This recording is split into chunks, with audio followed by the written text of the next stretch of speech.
Welcome to the Warning Track Power Hour. I am Dr. Andrew Scaff.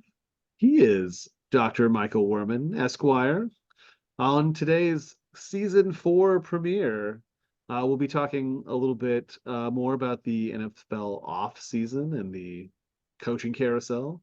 We'll go through all the new hires and all the new roles that everyone has in the NFL. We'll also talk some about the Kansas City Royals planned downtown stadium now that they've selected a site, and maybe a little other, little baseball and NFL news kind of sprinkled in throughout the episode. Mike, we are now a week and a half removed from the Chiefs' third Super Bowl win in the last 4 seasons. Uh, how have you found yourself now dealing with the absence of not having football uh, in your weekly viewing time? That you're all this extra time. What are you doing with it now? It's a little weird. Yeah, maybe it's mock draft season. Yes. Looking at the prospects or just kind of seeing what teams are doing, what the salary cap's going to look like, what free agents are going to be out there, teams are going to get, which players are going to get released, stuff like that. Maybe is interesting-ish, or maybe just thinking about who the Chiefs are going to have next year. Um, Are they going to yeah, use the franchise tag? Are they? Yeah. Yeah, unfortunately, also the parade was the incident at the parade that kind of marred the victory kind of feeling was also something of a downer. But fortunately, it seems like now that they've found the perpetrators responsible for it. But so it's been kind of a weird off. Um, Off season, I guess, beginning of the off season. But the Chiefs seem like they want to run it back again as for a Right. three-peat, which would be the first time in NFL history. I don't know if that's going to happen or not, but at least it seems like that's something that Mahomes and company want to do. So yeah, it's sort of a boring period. I guess you could think, well, there's spring football coming with the UFL. I don't know. Do you know when that starts? It's not till like late March, I think. Oh, I It, was it thinking maybe starts a right after little the a Super little Bowl. later than I thought it was going to start like immediately after the NFL season. But yeah, I think it doesn't actually start until maybe the end of March even. Yeah, it looks like March 30th and 31st is the opening Yeah, weekend. March 30th. You're Yeah. excited about the uh, Birmingham Stallions against the Arlington Renegades, the St. Yeah. Louis Battlehawks against the Michigan Panthers, the DC Defenders and the San Antonio Brahmas, and the Memphis Showboats and the Houston Roughnecks are the 8 teams that are playing.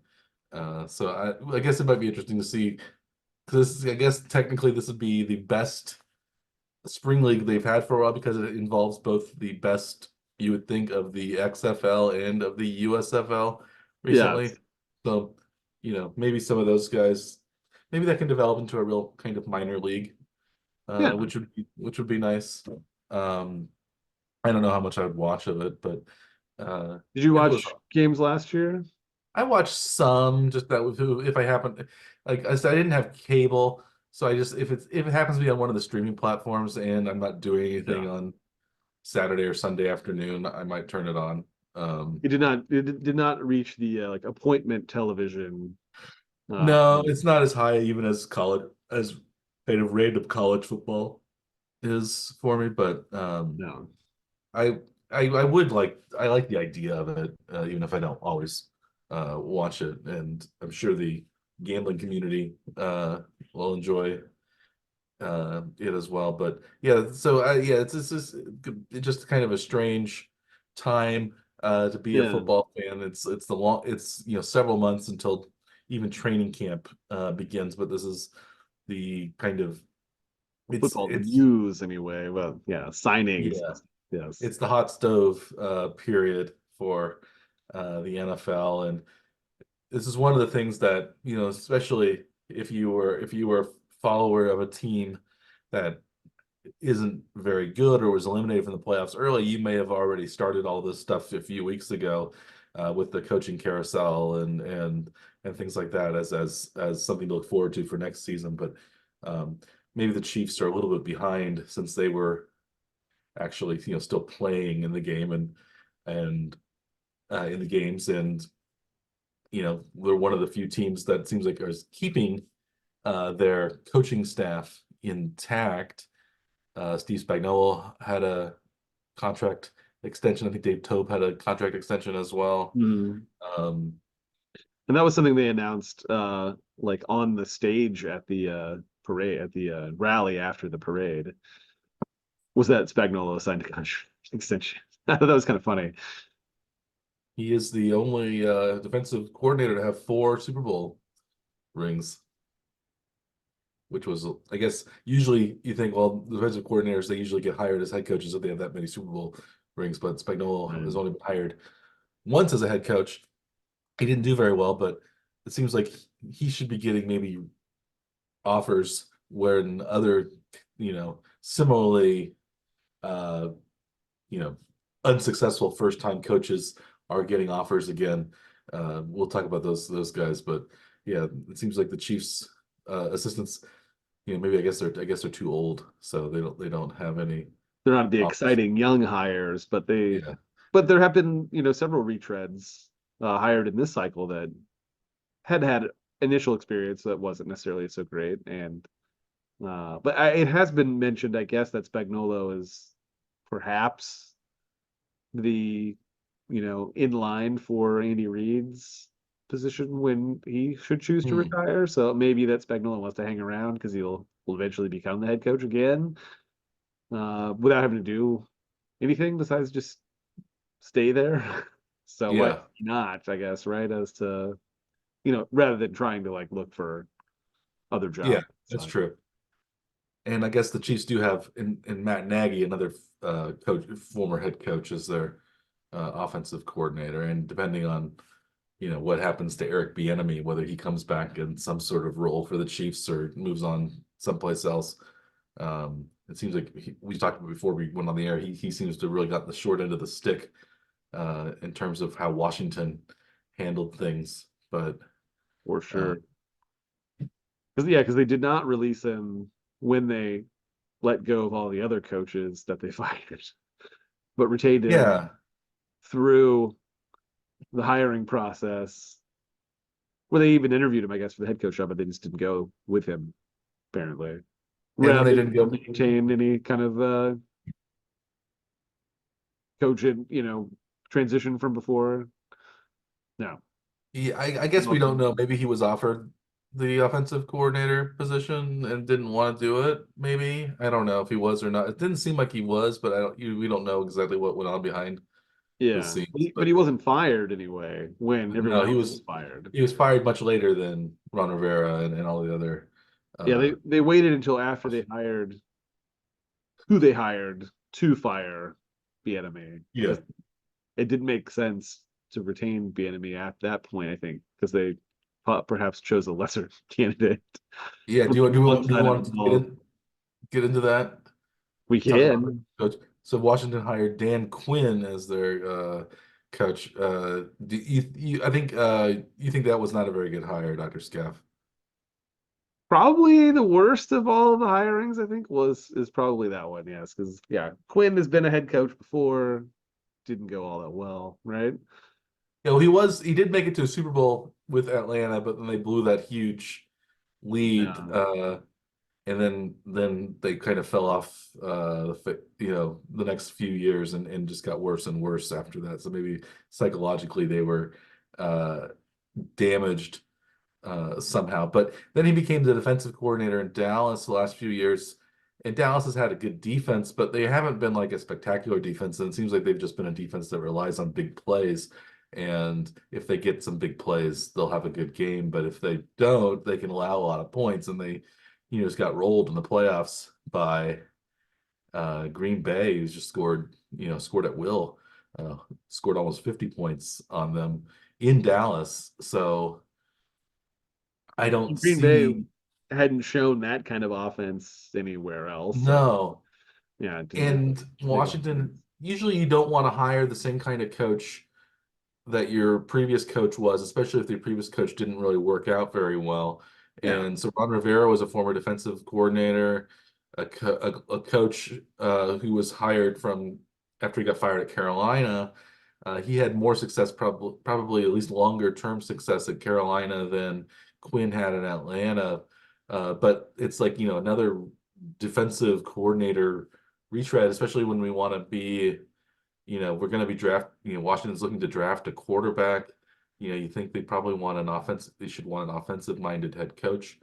That seems to be yeah. the way that the league is going. Or if you're not going to do that, well, maybe there's, but more successful former head coaches out there like Mike Vrabel and Bill Belichick who could be, good in that position. I would say better than Dan Quinn, who were not. Well, especially when you're trying to like establish a culture of some kind, and they don't really have that now. I mean, they've had to replace the owner. They just now replaced essentially the entire coaching staff and the GM, all in one fell swoop.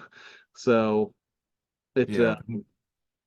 seems like it's time for a complete overhaul of the system and maybe bring in the best guy you can. And it seems like they just sort of doing the same thing again and then treating Bieniemy very poorly, not allowing him to interview for other coaching positions, and then letting him go after all the positions have been hired. So it's yeah, really unfortunate for Bieniemy. Yeah, and then it seems like maybe the Commanders. Who knows if they're going to be the Commanders for much longer? Are they going to have to change their names again, or want to change it? Because it seems like they're unpopular in Washington. They also have a bad stadium situation. It seems like they probably have the one of the worst stadiums in the NFL, at least in terms of And the uh, location of the stadium, I don't think is very well liked either. Even no, it's in on the Maryland side, but it's not. yeah, Yeah, when it was built, it was pretty. It was pretty. It was seen as pretty state of the art, but then it really went downhill fast, and it hasn't been renovated. yeah. So it's just not a great situation in Washington. It seems like they are. I don't know. I don't know why they did the things the way they did, but yeah, I'm somewhat in agreement. I don't know if it's the worst hire, but definitely it's yeah, I thought it was I thought it wasn't a very good hire for Dan Quinn. I don't know. He must have some sort of charisma that or riz as the kids say Right. that came across. But um, he was one of a few retreads that was uh, brought back. Atlanta hired Raheem Morris, former, this was several years ago, Tampa Bay Buccaneers head coach, also who replaced Dan Quinn as the interim head coach in Atlanta uh, following Dan Quinn's departure. So we have two of those 2020 Atlanta Falcons coaches who I think they had a combined 4-12 season are Okay. both head coaches now in the National Football League. So I don't know why um, that's the case, but Raheem Morris brought back. He was defensive coordinator for the Rams most recently, um, but he also, as we were talking about, he had also been an offensive assistant coach at one point as well. So he has maybe. So I like the Raheem Morris hire more than I like the Dan Quinn hire. That's for sure. But Yeah. Atlanta seemed like they were interviewing Bill Belichick quite a. They had at least two interviews with him. It seems like that maybe would have been a good hire. Just to, I don't know, if you want to right the ship at least temporarily and put somebody in there that knows what they're doing. Um, he wore out his welcome in New England, but that doesn't mean he doesn't know how to coach anymore. Yeah. So Andy Reid had some bad seasons at the very end of his Philadelphia tenure, and he came in and did just fine. Immediately too. It wasn't like Yeah, he took a couple years off or went into the booth somewhere as an analyst for a few years and then came back. No, it was like immediately after. yeah, he turned like a 2-14 team into a playoff team like in one year, and yeah, I don't, yeah, so I don't, but yeah, I think Morris is a better hire than Dan Quinn, that's for sure. But I don't Yeah. know. It's interesting that maybe two of the best candidates. Well, because I guess you also have Pete Carroll out there, but he was maybe he's a little older than Yeah, and I Belichick. think he's still under some kind of contract with Seattle. I don't think he wasn't actually fired. He just is like taking a different role inside the organization. So he may not be able to interview outside the organization, perhaps, depending on what kind of Yeah, contract he has. but yeah, I think Vrabel was would have been a good Vrabel, Belichick, they were. hire. Did you He, hear that there was a story, I guess, recently about the about Andy Reid that like the Chiefs GM like intercepted him on the way to another interview. yeah, he was going to Arizona, and I think Clark Hunt The Chiefs caught him owner, at the yes. airport and supposedly lured him in before he could go to get interview with the Cardinals. So that was fortunate for the Chiefs. It Yeah, definitely would have. that's pretty hardcore though. Like Yeah. intercepting a guy on his way to an interview to I, lure him away. yeah. I thought you were going to talk about. Did you see the article about where somebody, some like staffer from one of the NFL teams said that Vrabel wasn't hired because he was too big? Did you see? Did you hear that? I He did was not hear too. that. That's He was pretty too funny. physically, maybe too physically Too intimidating for imposing. certain like front office people. They Really? they wouldn't feel comfortable around him because he's a big looming figure, and they would be more comfortable with a smaller head coach, and that so maybe it was Vrabel's physically imposing size that doomed him. That is that sizest? Is that going to be a new? Yeah, it's a little I can't remember where that article came from, um, but he was maybe too big to be a uh, Vrabel's 2 6'4", 261, uh, I would say that's and normal size, Mike. That's just a regular guy sized. yeah, uh, it says one guy says the main reason Vrabel is still currently out of a job is well it's his size, but still thinks that maybe he was too big, but That's funny. yeah.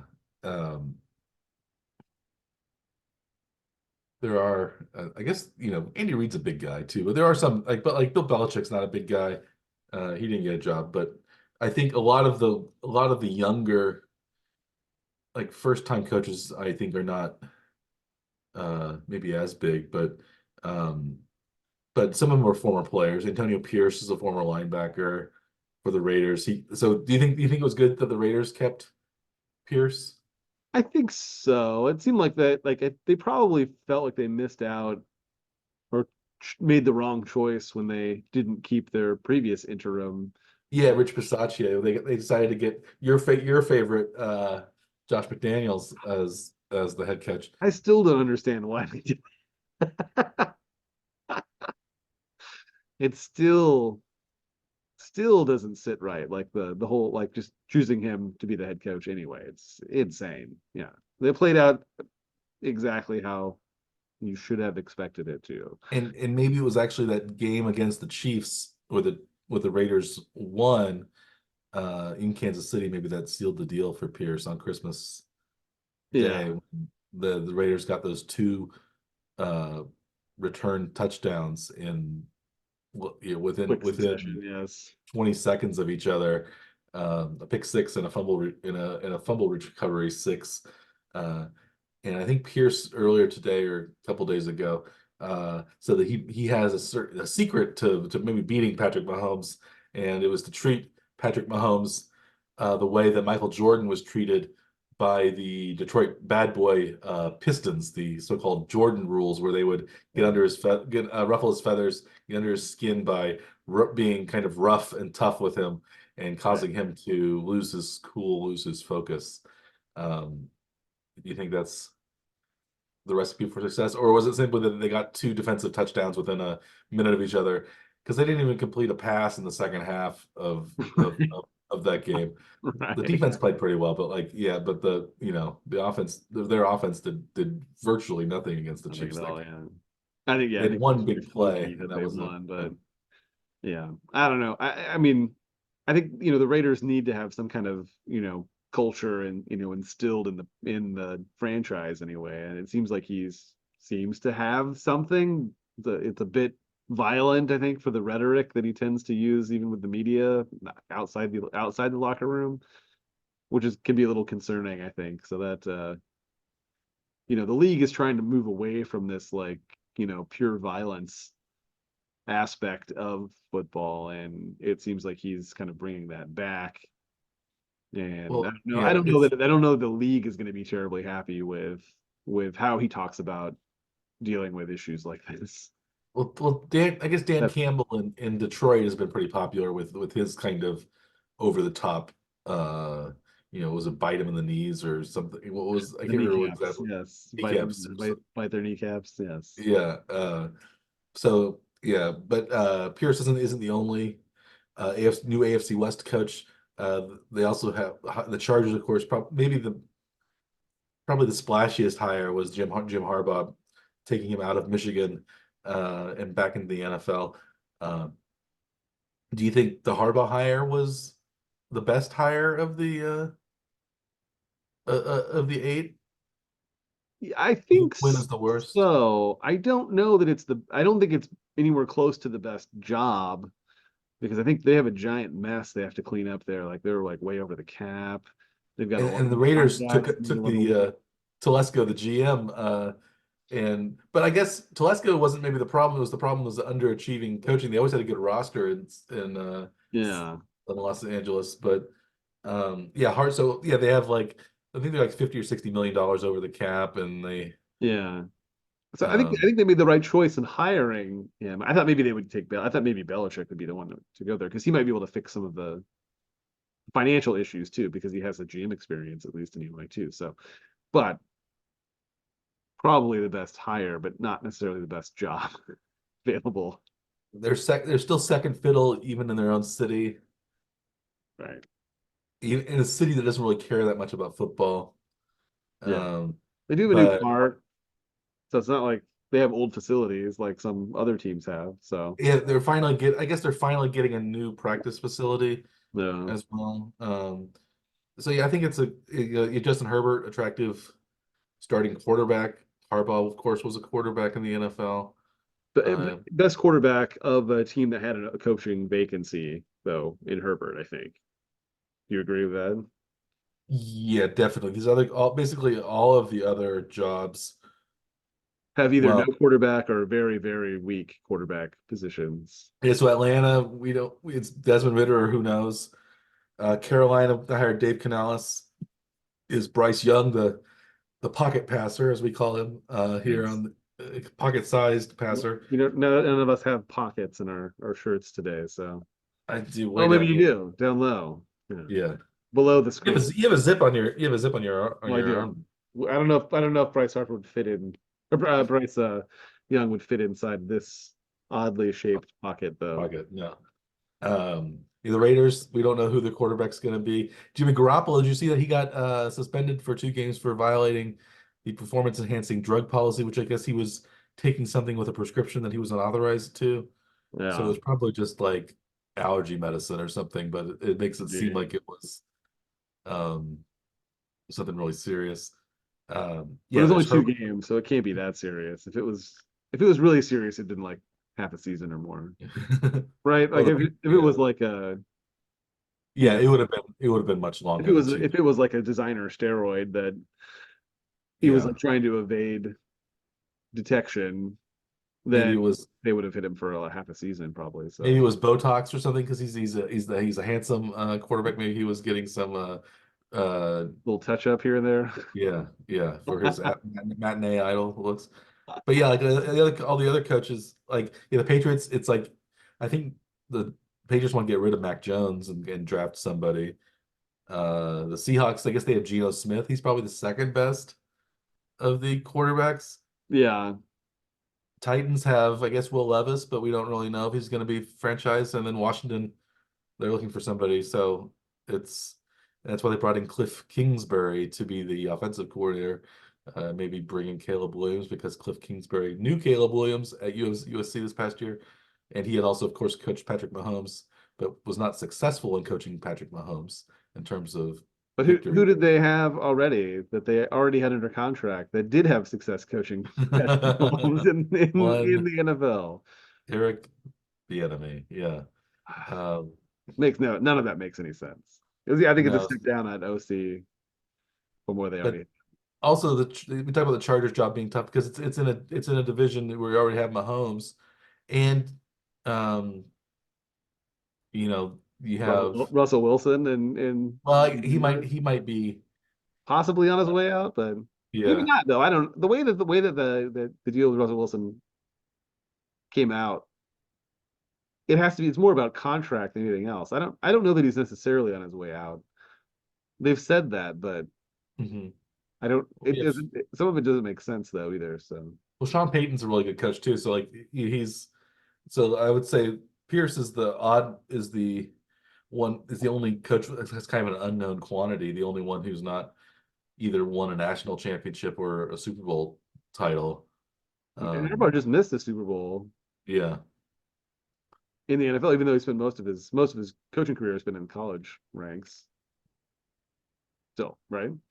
he was good with the 49ers for the few years that he ran that organization. Um, yeah, I don't know these other coaches.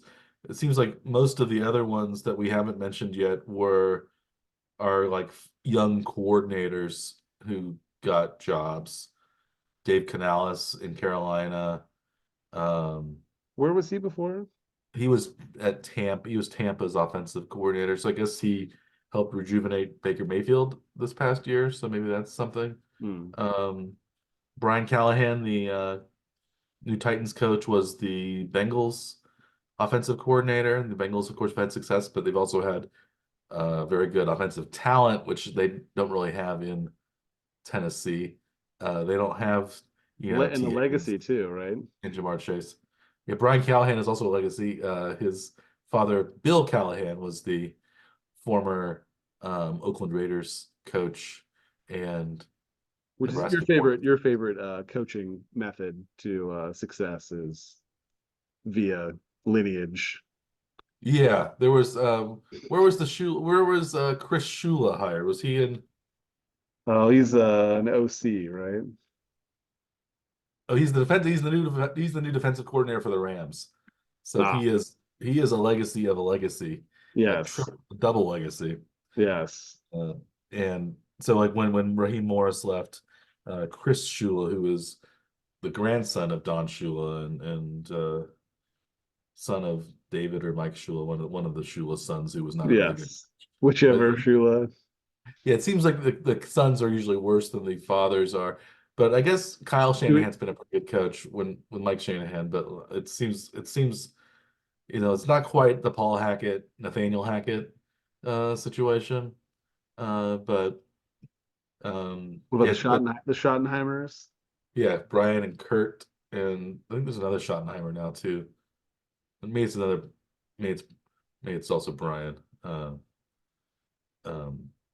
but yeah, so we didn't mention Mike McDonald, the Ravens defensive coordinator, went to Seattle. So they exchanged a defensive coach for another defensive coach, and then we have Gerard Mayo in New England, another young defensive coach who was sort of groomed to be the successor of Belichick, who they actually hired like the day after Belichick got canned. So um, it seems like they're one, like they're sort of half retread, half new hire. So you think Harbaugh is the best of those I think hires? so. Yeah. Which of those teams do you think will be the will if any, do you think any of these teams will be playoff teams next year? I mean, just by odds, at least one of them probably will be, right? Yeah, Uh, but yeah, which of these teams? Yeah, who's in the weakest division? I'd say it's either Atlanta or Carolina. They're the NFC South. They Yeah. could, Yeah, because Washington, I mean, they have the most chance to start over. So like you probably don't expect much from them this year, maybe even next year. The Right. Seahawks were a borderline bubble playoff team this Near year. They were in the playoff playoffs team. last Yeah. year. The Patriots are in a tough division. And seemingly still on the downslope, possibly. Yeah, Yeah. The Chargers, I mean, you probably expect a lot from the Chargers, but the division is very tough. yeah, and So, and you don't know, like, I mean, they've seemed like they've had, a lot of wide receiver injuries, and that's really, hurt Herbert's ability to be effective all season.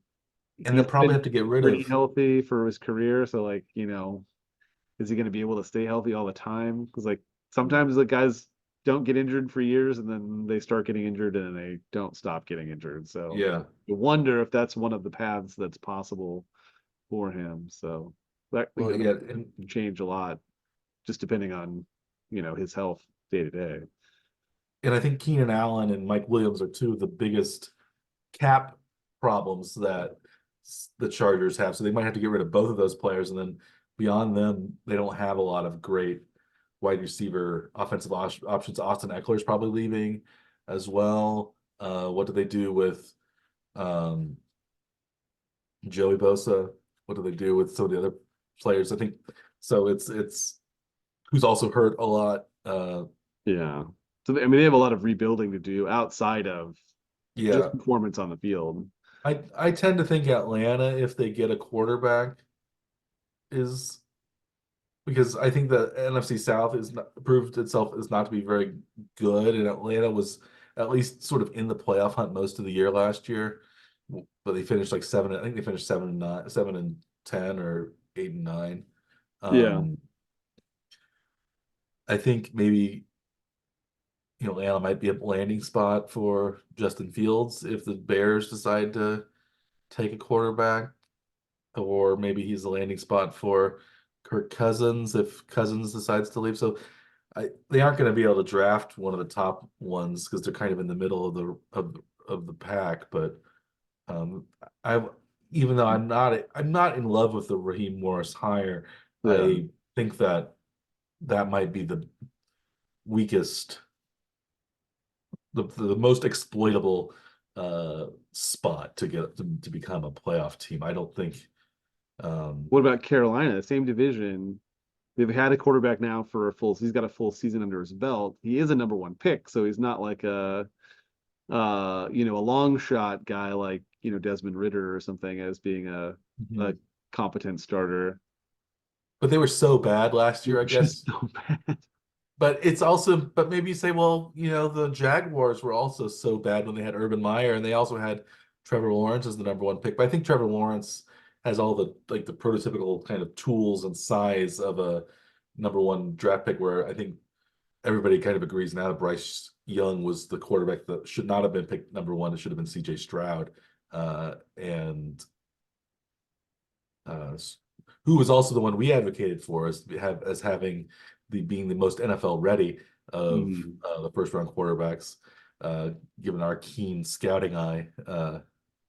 Basically, I think it's just because we knew Bryce Young was too small. He was getting at best he's a Kyler Murray, I think, and I'm not sure he's as dynamic even as Kyler Murray. Yeah. Um, but anyway, But who do you think is on which coach in the NFL is maybe the most on the hot seat for this coming season? Probably not any of the new guys. no, So, do you think there's one particular coach that's really going to be watched very closely as the season goes on? I I think maybe Eberflus in Chicago Yeah, would be a choice, or maybe an interesting one would be Nick Sirianni in that's what I thought you were going to say. Philadelphia, because he got two new coordinators and nobody seems to like him. So I could see that as a kind of wild card Yeah, spot. because it seemed like Um, maybe he had coached himself out of a job, but then it seemed like both of his coordinators were axed instead, but he was retained. So yeah, that was kind of an interesting way that played yeah. out, at least anyway, at the end of the year.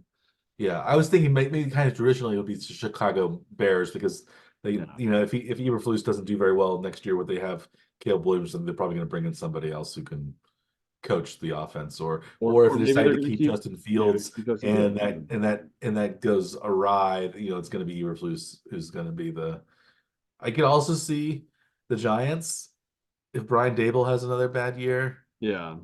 because maybe that's when you bring in Bill Belichick because he has ties to the Giants. Uh, Yes. He was almost their coach once. Robert Saleh, I think, is also maybe on the chopping block if uh his team doesn't do so well. Because I think he was thought maybe to be a coach that was on the hot seat much of the year, even though he didn't have Aaron Rodgers, but Yeah, simply the because he Aaron Rodgers hired injury. Nathaniel Hackett, who's really a hack as an offensive coordinator. At Yeah. least he is without Rodgers. Yeah. Do you have any other NFL hot seat coaches? Yeah, Sirianni, I think, was the one that was probably the most, you know, on the hot seat. He was kind of in Brandon Staley's position at the end of the season, like having had a bad end of the year, a bad playoff appearance. Uh, Yeah. and it's hard to not put most of the heat on him at that point anyway. Like you can't really, there's not really a lot to just blame on someone else, especially when you're, the head coach anyway. So like usually everything falls at your doorstep no matter what, is actually the situation. Like you're going to get blamed or praised for whatever happens over the course of the year. And especially if the season ends as badly as it did, then it's hard not to take the heat for that. So yeah, I think there. But I don't think, I mean, like, yeah, I don't think there's really that many other jobs that are like that questionable, I guess, anyway. No, I think because it seems like a lot of the coaches from last year that were hired all seem to do at least a decent job, um, and are going to probably give it at least another year, Yeah. unless they just like go 0-17 or something this year. Who knows? But Yeah. I don't think they're going to make changes in Arizona or in Indianapolis or Houston or a lot of those places where they just hired somebody last year. But yeah, I think in a lot of the teams like Andy, you don't have to worry about Andy. The only way Andy Reid is going to be gone is if he decides to retire. Yeah. You're not going to get rid of Zach Taylor in Cincinnati. You're not going to get rid of Shanahan. You're not going to get rid of McVay. It seems like a lot of the coaches are pretty solid on solid ground right now. Dable, I think, is probably I'm not Dable. McDermott in Buffalo is probably fine as well. Although maybe you could see if they implode next year. He was never quite able to get over the hump, and maybe Yeah. they'll blame him. They're getting Uh, close to like having cap issues, I think, too, with Josh Allen's contract starting to yeah, balloon. So they're going to be in a position in a couple of years where they may have to decide what they're going to do if they can't get over the hump. So, yeah. but I I think he's probably still safe for at least another year, I would I think. think LaFleur has coached his way into being one of the safest jobs. Maybe Mike McCarthy in Dallas if they have another Yep. bad year, or not bad year, but another kind of ignominious playoff exit, or a down year. Um, and you never know what Jerry Jones is going to do, but um, That's true yeah, in any given year, really, right? But it'll be an interesting. I think though that Jimmy Johnson has kind of been welcomed a little bit back into the fold, so maybe he will have more say in how the Cowboys are going to be run if he's allowed to maybe be a kind of a consultant or something like that. Because I don't think he's not gonna be coach anymore, but maybe he will have a little bit of a he has always had an eye for talent and developing good players. So maybe yeah, I would like to see Jimmy Johnson as a coach again. I enjoyed his antics and his. But he's probably I don't know how old is he, 75 probably now. yeah, He's gone. he's very Like far removed from his last coaching job, also. yeah, That's got to be at least 20 years, isn't it, at this point? he's 80. He's 80 years old, so yeah, he's not going to coach anymore. Yeah. But he said, but yeah, the thing is, he's back in the 20, fold. 25 years since his last head coaching job. Yeah, with a Miami. Yeah. 1999. It wasn't even in this century. No, he's but maybe but he's still maybe able to maybe be an advisor in some ways Yeah, for Dallas now. But sure. yeah, so that'll be interesting to see what happens with the new coaches and maybe what happens with the old coaches next year. Um, do we want to move on and talk a little bit about baseball, or do we want to talk about the Chiefs at all, or what do we want to do next, Yeah, Dr. maybe Scott? talk about Chiefs free agents, Okay. maybe a little bit. Yeah. So the Chiefs are maybe they have their two biggest free agents are L'Jarius Sneed and Chris Jones, and probably both of them are going to want a lot of money. Maybe you can franchise one of them, but it's Hmm. going to be 30 plus million dollars for Chris Jones, and who knows how many, I think 18 million for Sneed next 18, year. 19, I think, for Sneed. Yeah. Um, if you could only keep one of those players, which one would you keep? Well, it seems like they've already picked up Chris Jones' option, which allows them to franchise tag him. Uh, so it seems like, from what we've had indication of anyway from the team, maybe he's the guy they're trying to sign in some capacity. He also made it very blatantly obvious on the Chiefs parade rally stage that he was planning on coming back and would be back. I don't know if his agent probably liked that statement No, I doubt much, that. Yeah. but the fans were very happy to hear that. So it sounds like he wants to come back. You would think that at the end of last season's holdout, that he would have maybe already had a tentative deal in place as to what they're going to do at the end of the season. So maybe they already have something sort of worked out, at least, back of the, envelope sort of calculations as to what they're going to do. But I would, it seems like that's it. I think maybe Sneed may be the one that they maybe should try their hardest to keep, because he's been absolutely amazing last season at shutting down whichever team's wide receiver one they faced. So, although McDuffie was also very solid, but Yeah. it's like absolutely on lockdown. Yeah, this is hard. It's hard to say. I don't know which one I would like. You try to keep both of them if you can, but I think one of Yeah, the things that if, like because the salary cap, you have to get rid of good players a lot of the time, and know yeah. sometimes maybe getting losing a player a year too early rather than a year too late. And this might be a kind of year, well, maybe you can't keep either Jones or Sneed, and well, we have more money. Maybe the money's going to go back to the offense, and maybe it's going to be another team where it's more offense than defense next year. Mhm. Uh, and that's maybe what the Chiefs are used to. I don't really know, you know, what yeah, it's a real conundrum. Because I think Jones is going to get $30 million plus a year for the next 3 years, probably from somebody. Yeah. Um, I don't know if you necessarily want that to be the Chiefs or not, because that really ties them up for a lot of other stuff. But Jones is the best, you know, is one of the best players at his position in the league, and maybe a future Hall of Fame player. Sneed, I think the Chiefs have more depth at cornerback in the Mm. secondary than they do right now on the defensive line. So maybe that's especially with Amenihue being injured, because Amenihue is Yeah. kind of like a Chris Jones light, because he could play inside defensive tackle some, and he could also play defensive end. Mhm. But with his knee injury, you can't do that next year, probably, at least not until the end of the season. So I don't. I would. Hopefully, one of them will take a discount to stay in Kansas City. I would guess Jones is more likely to take a discount simply because he's already gotten some big paydays already. Sneed hasn't.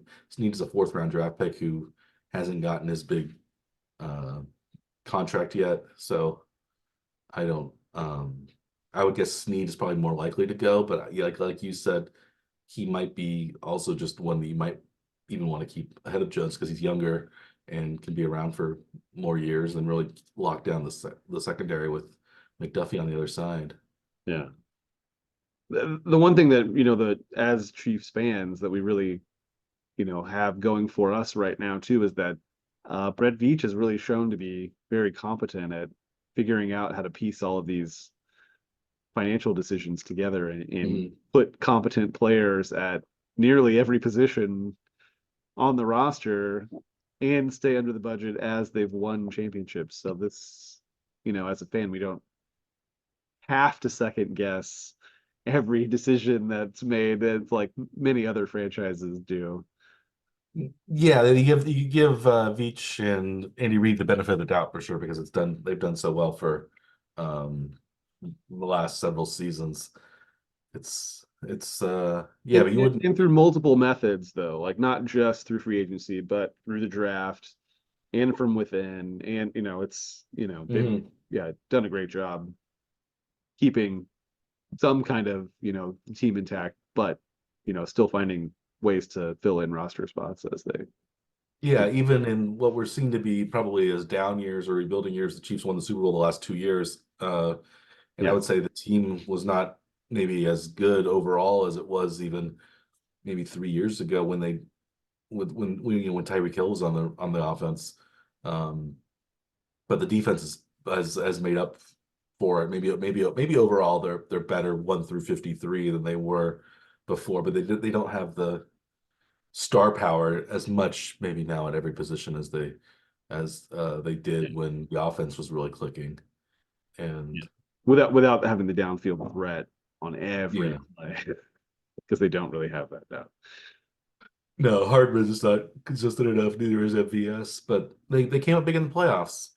Yes. Well, so it's one of those things as well. You know how much are the Chiefs dogging it in the regular season and just going to turn it on in the playoffs when you know. But maybe that's not a recipe you want to try every year. Maybe it's sometimes you can't just turn it on when you want to turn it on. You have to Yeah. Well, it exercise does that seem like muscle. there's maybe one thing that they can't say that they have in their like in their history that they could go after some of these all-time teams by going for the undefeated season. Hmm. Do you think that's something that they're gonna may have on their minds to try to do to try to like put all these doubts or questions about them being a dynasty or being worthy of being part of a dynasty? I think that they'll go for the three in a row. I think is seen as the more achievable than the 17-0. Which also has But not been done. The three they're and all I think they're go hand in hand though. But yeah, I think the last team that went undefeated in the regular season was of course the '07 Patriots, and they didn't win the Super Bowl. So maybe I think maybe they're I don't know. It seems like the Chiefs will probably be favored in most of the games that they play next year. So you hope that they could win you know, more games than they did this past season when they were just yeah, 11, I think 11-6 for the regular season record, which is by yeah. far, I think Mahomes' worst record as a starter. Um, so yeah, you're right. Yeah, I think it's one of those teams now that they have to kind of set goals for themselves that are basically beyond just um, Get to the what a playoffs. regular team does get to the playoffs. It's Right. win the Super Bowl, win the third in a row, or do something spectacular that hasn't been done before. So it's Yeah. rarefied air, as they say. Speaking of unrarefied air, should we move on to the Royals? Frequented air, I guess Yes. we would More, call it. yes. Commonly accessible air. Yeah. S- yeah, it's full of smog and other pollutants in the air. Yes. Kansas City Royals. It seems like they've bungled perhaps their bid to build a new downtown stadium, even though it seems like maybe it would be in a good place. And what's the latest that you've heard on the new uh, proposed Royals stadium site? So we knew that they were looking at the East Village as a potential site that's mostly vacant. Instead, it seems like they have chosen Crossroads area to be their new location. they'd be taking over the old Kansas City Star building, which has been vacant for quite some time at this point. Uh, it did seem like the site itself was a little bit too small for to house a stadium, and it turns out that now they've released some renderings of the new site that it is indeed going to be take a lot much larger footprint for the stadium itself, and will be incorporating two different city blocks of that crossroads area will be swallowed, I guess, up in the construction zone, and become part of the stadium grounds. They have not done a very good job at communicating with the business owners and people that are in those districts, and may have created some issues with their voting bloc that they're going to really need support from in the upcoming election that will be deciding if they Jackson County will extend sales tax to make sure to cover the costs, several $100 million over the course of the 30 years that they're going to be living in this district. So yeah, we're gonna have to see how their poor decision making and communication with the community, the city, the business owners, you know, comes out in this election here coming up in April. So, well, Yeah. we'll see. In This is not terms looking of like great. yeah, in terms of like sight lines and stuff, it seems like this site is a better one because you can kind of see It downtown is through the outfield rather than looking, south east at a east. highway. Yeah, Yeah, yeah, looking at the highway or looking at what would have to be new construction going up that are smaller office residential buildings rather than, seeing the downtown skyline. So in some ways that is a little bit better. But yeah, you're going to have to knock down some buildings, businesses that in an area that has been a bit revitalized already. And but we have some of the highway and stuff you can build over too, so that's some empty space and connecting it maybe that way to connecting it to the Sprint Center with that walkway yeah. Now it's the might be. T-Mobile Center though, Mike. So it Oh, is. the T-Mobile Center. I'm Yes. sorry. Yeah. But the Power and Light District also is Mhm. part of this development for uh you know entertainment district. So it's much closer to that than having to fully construct an entirely new entertainment district. But it does seem like they could have approached some of the issues that they're going to face here with the business owners that they're going to be displacing, saying like, oh, we'll help you get out of your leases. They're going to be building this construction of this new park that's going to, they're going to deck over Highway 670, the interstate that passes underneath, uh, right adjacent to where the baseball park will be. You know, your businesses are going to be disrupted anyway. Let's help you get relocated. Here's, what you need to get relocated somewhere else Yeah. immediately. So you don't have to deal with any of these issues that are going to come up over the next decade, because it's going to take a long time to do this construction project.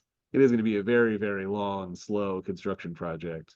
I don't think you really want to be in that area during all of the construction. It's not going to be that fun for the Yeah, business. it's gonna be a headache with the highway stuff, especially, and Yeah.